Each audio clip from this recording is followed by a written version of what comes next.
प्रेरणादायक कहानी। बड़ा कौन। भूख, प्यास, नींद और आशा 4 बहनें थीं। एक बार उनमें लड़ाई हो गई। लड़ती झगड़ती वे राजा के पास पहुंची। एक ने कहा मैं बड़ी हूँ, दूसरी ने कहा मैं बड़ी हूँ, तीसरी ने कहा मैं बड़ी हूँ, चौथी ने कहा मैं बड़ी हूँ। सबसे पहले राजा ने भूख से पूछा, क्यों बहन, तुम कैसे बड़ी हो। भूख बोली, मैं इसलिए बड़ी हूँ क्योंकि मेरे कारण ही घर में चूल्हे जलते हैं, 5 पकवान बनते हैं और वे जब मुझे थाल सजाकर देते हैं तब मैं खाती हूँ, नहीं तो खाऊंगी नहीं। राजा ने अपने कर्मचारियों से कहा, जाओ राज्य भर में मुनादी करा दो कि कोई अपने घर में चूल्हे न जलाए, 5 पकवान न बनाए, थाल न सजाए। भूख लगेगी तो भूख कहाँ जाएगी। सारा दिन बीता, आधी रात बीती। भूख को भूख लगी। उसने यहाँ खोजा वहाँ खोजा, लेकिन खाने को कहीं नहीं मिला। लाचार होकर वह घर में पड़े बासी टुकड़े खाने लगी। प्यास ने यह देखा तो वह दौड़ी दौड़ी राजा के पास पहुँची। बोली, राजा राजा, भूख हार गई, वह बासी टुकड़े खा रही है, देखिए बड़ी तो मैं हूँ। राजा ने पूछा, तुम कैसे बड़ी हो। प्यास बोली, मैं बड़ी हूँ क्योंकि मेरे कारण ही लोग कुएं, तालाब बनवाते हैं, बढ़िया बर्तानों में भरकर पानी रखते हैं और वे जब मुझे गिलास भरकर देते हैं तब मैं उसे पीती हूँ, नहीं तो पीऊँ ही नहीं। राजा ने अपने कर्मचारियों से कहा, जाओ राज्य में मुनादी करा दो कि कोई भी अपने घर में पानी भरकर नहीं रखे, किसी का गिलास भरकर पानी न दे।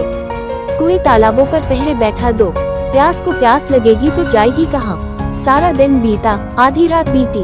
प्यास को प्यास लगी, वो यहाँ दौड़ी वहाँ दौड़, लेकिन पानी की कहाँ एक बूंद न मिली। लाचार वह एक डिबरे पर झुककर पानी पीने लगी। नींद ने देखा तो वह दौड़ी दौड़ी राजा के पास पहुंची और बोली, राजा राजा, प्यास हार गई, वो डिबरे का पानी पी रही है, सच बड़ी तो मैं हूँ। राजा ने पूछा, तुम कैसे बड़ी हो।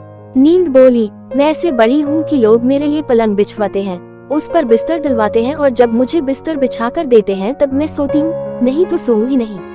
राजा ने अपने कर्मचारियों से कहा, जाओ राज्य भर में यह मुनादी करा दो कोई पलंग न बनवाए, उस पर गद्दे न डलवाए और न बिस्तर बिछा कर रखे।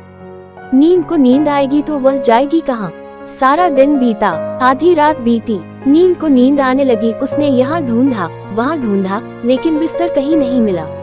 लाचार वह उबड़ खाबड़ धरती पर सो गई। आशा ने देखा तो वह दौड़ी दौड़ी राजा के पास पहुंची। बोली, राजा राजा, नींद हार गई, वह उबड़ खाबड़ धरती पर सोई है। वास्तव में भूख, प्यास और नींद, इन तीनों में मैं बड़ी हूँ। राजा ने पूछा, तुम कैसे बड़ी हो। आशा बोली, मैं ऐसे बड़ी हूँ कि लोग मेरी खातिर ही काम करते हैं, नौकरी धंधा मेहनत और मजदूरी करते हैं, परेशानियाँ उठाते हैं, लेकिन आशा के दीप को बुझने नहीं देते। राजा ने अपने कर्मचारियों से कहा, जाओ राज्य में मुनादी करा दो, कोई काम न करे, नौकरी न करे, धंधा मेहनत और मजदूरी न करे और आशा का दीप न जलाए। आशा को आश जागेगी तो वह जाएगी कहाँ। सारा दिन बीता, आधी रात बीती। आशा को आश जगी, वो यहाँ गई वहाँ गई, लेकिन चारों ओर अंधेरा छाया हुआ था। सिर्फ एक कुम्हार टिमटिमाते दीपक के प्रकाश में काम कर रहा था। वो वहाँ जाकर टिक गई और राजा ने देखा, उसका सोने का दिया रुपये की बाती तथा कंचन का महल बन गया। जैसे उसकी आशा पूरी हुई वैसे सबकी हो।